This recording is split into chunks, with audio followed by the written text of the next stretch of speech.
ما زلت مصر ان صفقة احضار المدرب ريفيرو غلطة كبيرة للإدارة، وكان الأفضل والأجدى إن أنا أكمل بعماد النحاس بعد مشي كولر، لأن الصفقة هي جاية كوميرشال، إن هي صفقة تجارية، فجايبين حاجة على قد الإيد بسبب الشرط الجزائي بتاع كولر اللي هو هيتخطى كان 225,000 يورو اللي هو بيدفع كل شهر. فقال لك دي تعوض دي عشان ما تبقاش المواضيع كبيره في دفع المرتبات وفي دفع الشرط مع الشرط الجزائي، فجابوا حاجه كده دون المستوى. بالظبط الاهلي اللي عمل سكواد عالمي وجاب افضل لعيبه في افريقيا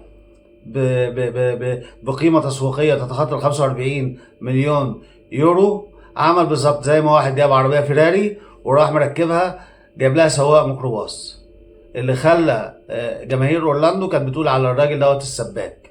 بقى انهي حق يمسك سكواد الاهلي ويمسك النادي الاهلي رجل بهذا المستوى وبهذه الامكانيات؟ غلطه ويجب تداركها ويجب تصحيح المسار، لان ريفيرو مش هيقدم قدام على الاهلي، هيبقى نفس استنساخ كولر في اخر سنه، هيحصل تجريف، هيحصل تجويف، والاهلي هيتراجع. الافضل والاحسن اني يمسك عماد النحاس افضل مليون مره من ريفيرو. حرام يكون سكواش زي كده وماسكه مدرب دون المستوى كده.